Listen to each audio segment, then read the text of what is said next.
Sandra Tavares e o marido Rui seguiram o curso normal das histórias de amor. Apaixonaram-se, partilharam a vida e depois surgiram os filhos. Há 9 anos nasceu a Gabriela. Em 2010, o Pedro. Corria tudo bem, até que aos 5 meses de vida, Pedro teve uma convulsão.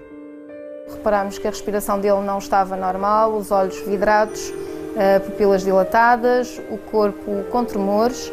Não sabíamos que era uma convulsão.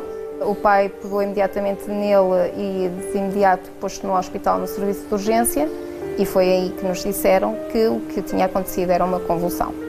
Mas seguiram-se outras convulsões, vários internamentos e muitos diagnósticos. Primeiro eram sempre convulsões febris, depois passámos a uma epilepsia, depois já não era uma epilepsia normal, era uma epilepsia refratária porque ele foi indicado com antipilético que também não fez efeito e continuámos sempre com o diagnóstico de uma epilepsia. Ver o nosso filho com convulsões é achar que de imediato ele vai morrer. É o desespero, é o pânico, é o terror de sermos completamente impotentes em parar aquilo imediatamente. Inconformados, os pais passaram meses a fio a investigar síndromes epiléticos. E então, nessa busca, chegámos ao nome Dravet.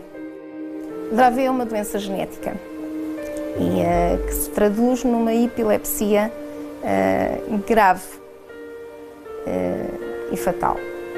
O Dravet, além das convulsões, traz-nos o risco da morte súbita, que em todas as crianças é um risco que ocorre, no caso do Dravet é um risco acrescido, digamos assim.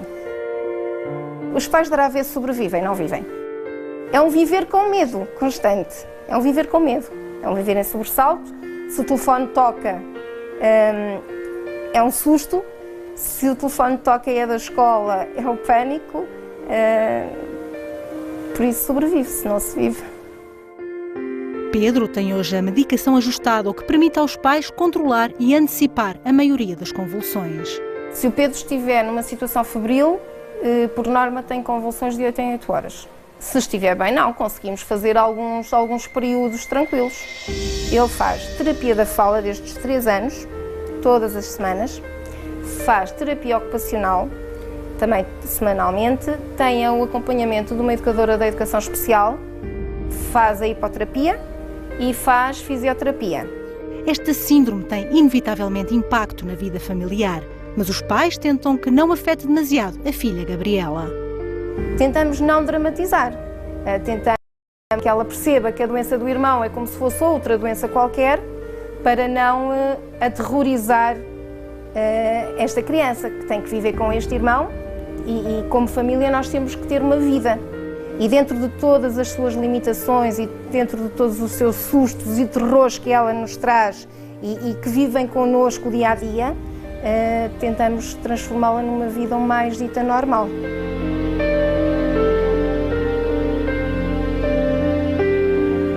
O futuro no Dravet, o futuro é o dia da manhã.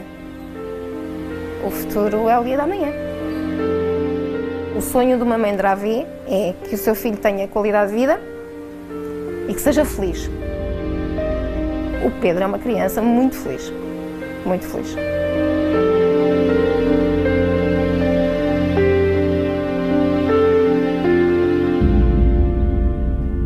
Acabamos de conhecer a história de uma família que vive em sobressalto com esta imprevisibilidade, esta síndrome. E junto a nós temos, eu diria, uma super-mãe e um super-pai. A Júlia Mateus, que tem um filho de 13 anos com Dravet. E ao lado temos o vice-presidente da Dravet Portugal, Nuno Figueiredo. Também ele foi pai de uma criança com esta doença e por isso decidiu criar, ajudar a criar e ser um guerreiro nesta batalha, e já vão perceber porquê, para ajudar pais que vivem esta realidade. Um fortíssimo aplauso para os nossos convidados.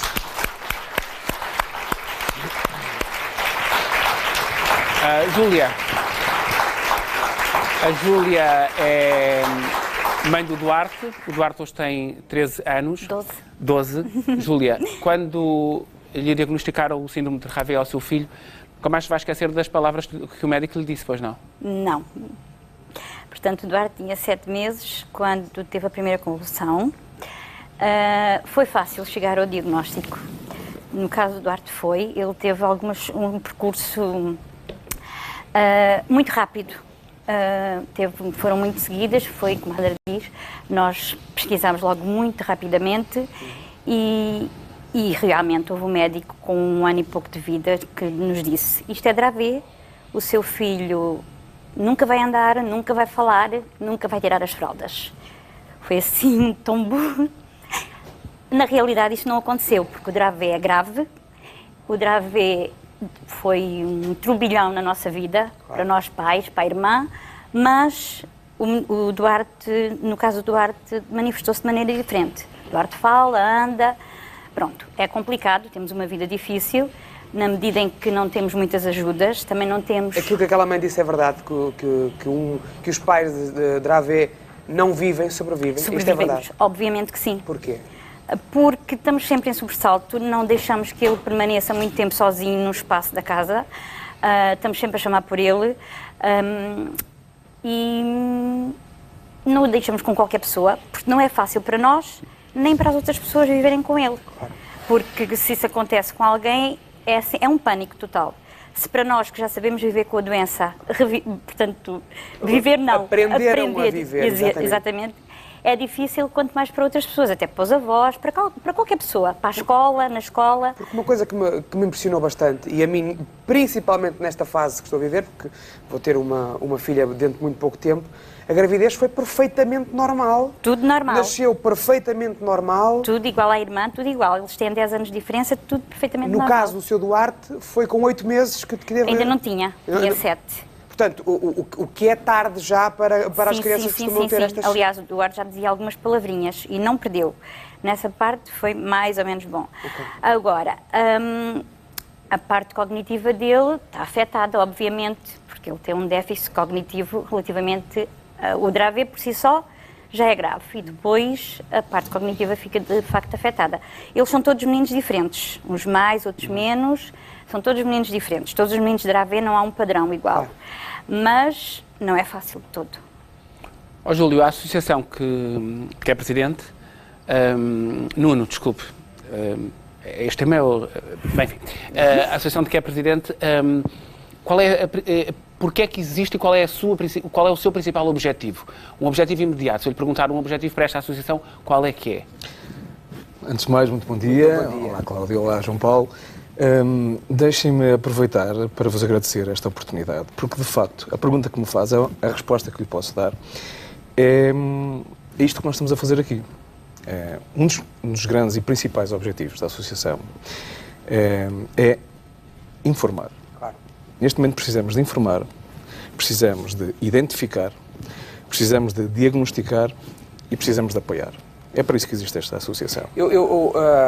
Pegando agora nesta pergunta do Cláudio e se calhar ajudando a completar um bocadinho, daquilo que eu fui lendo é que quanto mais rápido for este diagnóstico, menos sequelas ou menos consequências más podem daí advir desta síndrome. Há forma já de detectar esta doença? Ou a nossa comunidade médica já conhece bem esta doença? Ou o vosso trabalho começa precisamente por informar também, não só os outros pais, mas também a comunidade médica que às vezes olha para as crianças e não sabe o que é que há de fazer? Eu vou tentar responder a todo este conjunto de perguntas de uma forma muito, muito simples, até se calhar tranquilizando um pouco o João Paulo, porque sei que está a passar por uma fase também complicada. Complicada, quer dizer, de dúvidas no que toca, fica surpreendido com uma doença destas. E, de facto, é o seguinte, a associação existe porque tem um propósito. E este propósito é nós podemos apoiar as famílias que deste apoio vão precisar. E em que termos? Imaginemos um caso, vimos aqui o caso da Sandra Tavares, que é uma mãe guerreira, o caso da Júlia, que tiveram um filho nasceu perfeitamente normal, com todo o grau de desenvolvimento normal, e a partir dos 4 meses, isso varia no caso da Júlia, foi a partir dos 7, os pais são surpreendidos com uma crise convulsiva, e não uma crise convulsiva de 1 minuto, estamos a falar de uma crise convulsiva prolongada. Pode chegar aos 40 minutos, não é? Pode chegar a 2 horas. Meu Deus. Pode chegar a entrar em coma. E pode até ser fatal. Em alguns casos é. Imagina agora que tem um filho que de repente tem uma crise convulsiva e pega no filho, a primeira coisa que vai fazer é vai correr para o hospital. Obviamente. Entra nas urgências e diz: meu filho está a ter uma crise, o que é que eu faço? É a primeira coisa que eles pensam, portanto, isto é epilepsia, não é? Portanto, uma crise normalmente tende a ser um ataque epilético. Ou pelo menos da forma como eles estão a manifestar. E então entram e dentro do hospital há um determinado protocolo que têm que seguir. Ora, o que acontece é que o síndrome de Dravet é uma epilepsia grave e, como tal, difere das outras, difere das epilepsias ditas benignas, ou mais comuns. E, portanto, o tratamento também é diferente. Então, não existe medicação, não existe medicamento que cure esta doença. Claro. E nem tão pouco que possa atenuar. O que existe, e nos hospitais, é muito importante perceber isto, é quando uma criança entra, tentar perceber se existe algum histórico ou não. E aquilo que nós queremos fazer, enquanto associação, é que a primeira pergunta, logo a seguir à percepção de que aquilo é uma crise epilética, possa ser: isto é epilepsia ou será síndrome de Dravet?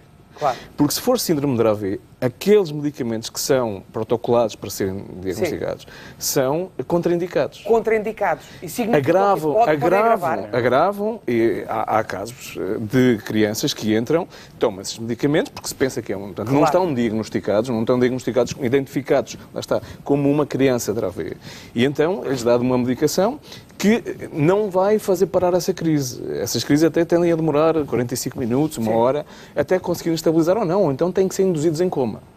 Foi o caso aqui do nosso Duarte. Já aconteceu aqui com o Duarte. O que acontece é que, quando há uma situação deste género, e se não há um diagnóstico precoce, cada vez que uma crise acontece numa criança destas, ela agrava o seu estado psicomotor, cognitivo. E acontece que, continuamente, há registros de crianças, em Portugal, felizmente não o temos, mas na Europa e nos Estados Unidos há registros de crianças que têm 300 a 500 convulsões de dia. Agora imagine, a cada estado que é criado, a criança tem um atraso, e isto é muito importante que se perceba que é preciso diferenciar e diagnosticar. Então, essa sim é uma missão da associação. A primeira coisa que nós temos que fazer é informar.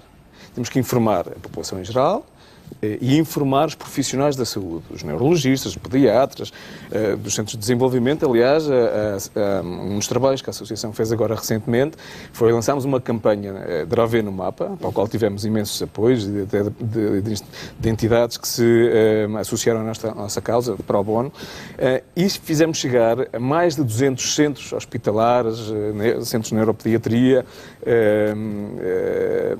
consultas de desenvolvimento, centros de saúde, informação nuclear para que os médicos possam perceber e diferenciar. Tem esperança numa cura nos próximos 20 anos? Temos, de facto temos, mas não existe. Nós temos uma... existe... o nosso Hernani Carvalho costuma dizer aqui, relativamente a muitos temas, que eles não são explorados ou não são mais estudados porque não dão votos. Porque é que acha que, no caso da Dravet, é porque as pessoas não se preocupam, é porque a comunidade médica não investiga mais, é porque não há um trabalho proativo de investigação? João Paulo, sinceramente, é que estamos aqui para fazer barulho. É porque somos raros. É porque é raro, não é? Nós somos raros. Estima-se que em cada 22 mil nascimentos existe um caso com síndrome de Dravet. Claro. O que já é uma estatística melhorada, porque antigamente era 1 em cada 40 mil. Isto significa, eu costumo dar muitas vezes este exemplo, e até para que o João Paulo e o Cláudio e os telespectadores lá em casa consigam perceber isto, isto é uma espécie de euromilhões ao contrário. Claro. A probabilidade que nós temos de jogar e de ganhar o Euromilhões é muito reduzida, de facto. Mas há uma condição base que nós temos que ter para conseguir ganhar o Euromilhões. Qual é? É jogar. Claro. Então, para que se possa ter, que ninguém quer ter, no síndrome de Dravet, portanto, isto é precisamente o contrário. Toda a gente quer ganhar o Euromilhões, mas ninguém quer ter o síndrome de Dravet. Mas para se ter o síndrome de Dravet, há uma condição base, é gerar uma vida. Claro. E a Júlia contou que no caso dela, e em outros casos, aliás, todos os casos de Dravet são assim, começa-se efetivamente com uma vida normal. Portanto, a criança é normal e a partir dos 4 meses há qualquer coisa que acontece. Deixa-me só ir aqui à Júlia, porque a mãe, para tentar perceber aqui um bocadinho o lado humano. Eu tinha outro filho antes, uma filha antes, que lhe pedia muito humano, não era? Óbvio. Muito humano. E sei que a determinada altura, corrija-me se estou enganado, ela lhe disse: mãe, não foi este humano que eu pedi. Pois, exato, era pequena, tinha 11 anos por aí, Como é que... mas ela agora É a melhor coisa é o irmão. Como é que uma mãe, nós somos todos pais, não é? Sabemos que a pior coisa que nos pode acontecer é lidar com o sofrimento de um filho ou aquela impotência, não conseguirmos fazer nada. Como é que é o seu dia-a-dia? Pronto. O que é que lhe vai no coração? Não, eu vivo relativamente bem, ou seja, já me conformei com esta situação, não é? E ela também, pronto. Mas não foi fácil para ela. Nós tentámos, como a Sandra diz, resguardá-la em muitas situações, claro, em relação ao irmão, mas ela sempre foi muito perspicaz e percebia muito bem quando as coisas iam acontecer e o que é que não estava bem. Ela agora até tem estado fora e eu tento ainda hoje resguardar. Às vezes ela liga-me, então está tudo bem, e ela percebe que alguma coisa não está bem. Então passa lá o Duarte. Se eu não passo o Duarte é porque... Sim. E o Duarte, percebe o dói-dói que tem? Sim, o Duarte tem muita áurea, sempre teve, desde pequenino, sempre que ia fazer uma convulsão, ele dizia, de alguma forma, ele ou resguardava, só dizia mãe, assim, um mãe diferente do mãe habitual. E eu percebia logo, o Duarte não está bem, porque ele, nesse aspecto, parece que nos tentava alertar. E a Júlia, quando se deita, à noite, quando está nos seus momentos mais de mãe, sozinha, com o seu companheiro, e pensa no futuro do Duarte, que tem 12 anos, o que é que pensa? Não penso muito, sou sincera, meu marido pensa mais. Sou sincera, eu vivo o dia-a-dia, vivo hoje, vivo amanhã, mas não vivo o futuro. Faço uma grande gestão para que ele tenha uma boa qualidade de vida. O Duarte faz hipoterapia a 150 km da área de residência, faz hidroginástica a 150 km da área de residência, porque nós vivemos em Grândola, temos que ir para Setúbal para fazer hidroginástica. Tudo suportado por vocês. Obviamente, E tudo suportado por nós. Como? E vives preocupada. Obviamente. Eu agora fiz 2 semanas um campo de férias para o meu filho, fazia 150 km por dia, para ele poder usufruir daquele campo de férias. Porque em Grândola não há estas valências para ele poder usufruir.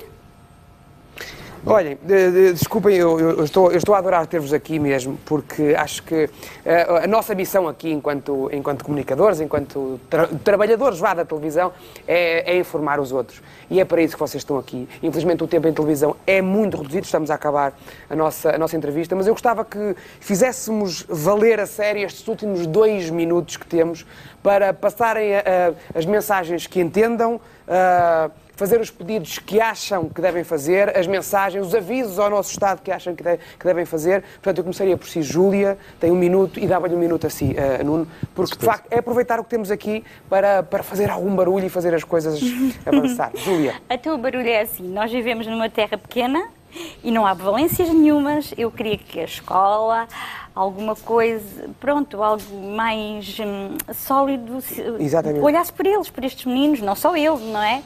Todos os casos complicados claro, de crianças, de doenças exatamente, raras. Principalmente a escola é uma situação que eu me debato muito com não estão preparados, do meu filho. Né? Claro. Exatamente, não estão preparados. De facto, a escola não está, e principalmente em meios pequenos, acho que ainda é pior, porque não há claro, as valências que nós precisamos. Eles não sabem o que é que hão de fazer a uma criança que entra em convulsão. Sim, é difícil para eles, é. Entram logo em pânico, chamam-nos logo. É muito complicado. E eu consigo perceber. Nuno. Eu vou resumir um bocadinho o que a Júlia aqui diz e, de facto, é muito difícil a vida de quem tem um filho com síndrome de Dravet. Não se sabe o dia da manhã, claro, não se sabe se ele estará connosco o dia seguinte, ou durante a próxima noite, ou a que hora for. E, de facto, os casos não são casos. No caso da Júlia, até tem a felicidade de poder ter um centro próximo de si, onde possa deixar o seu filho. A maior parte dos pais não têm até que deixar de trabalhar claro, para poder cuidar do seu filho. E isso é um problema que nós temos e são apoios que nós precisamos. A Associação tem um longo papel para fazer nisto, mas eu vou fazer um apelo aos telespectadores que nos estão a ver, que nos ajudem a identificar. Acima de tudo, nós somos, estatisticamente, pensa-se que existam 500 pessoas em Portugal com síndrome de Dravet. Acreditamos que apenas 100 estejam diagnosticadas. Claro. Mas nós, enquanto associação, só conhecemos 30. Claro. E destes 30, 5 já não estão connosco. Então, todas as pessoas que tenham que conheçam alguém que tenha epilepsia, alguém que passe por os sintomas que podem conhecer na nossa página, basta visitar a nossa página www.drav.pt, DRAVT.pt, que nos possam visitar e possam perceber quais é que são estes sintomas, para que na sua comunidade, onde quer que estejam, num centro hospitalar, nós agora lançamos esta campanha, podem ver se lá estão os pósteres, se não estão, e tentar perceber o que é isto, porque há uma diferença. A diferença é entre perceber se é uma epilepsia comum ou se é um síndrome de Dravet, pode ser a diferença entre a vida e a morte. E este é um facto. Meus senhores, muito obrigado. Posso dizer uma coisa? Pode, sim, senhor. Eu, neste momento, estou de atestado médico 4 meses, porque não tenho com quem fique o meu filho durante as férias escolares dele. Portanto, o Duarte iniciou as férias em junho e irá começar a escola em setembro. E eu estou de baixa de atestado porque não tenho mesmo com quem ele ficar. Nós precisamos ser mais para podermos apoiar pessoas como esta. Tem que ser mais do que 30. Temos que ser mais barulho, não é? Por isso pedimos a todas as pessoas que nos possam ver, Era muito importante. tentem perceber, se houverem casos, entrem em contato connosco, nós estamos cá para auxiliar. E por isso merecem todo o nosso respeito e um enormíssimo aplauso para estes guerreiros, pais. Obrigada. Muito bem, já sabe que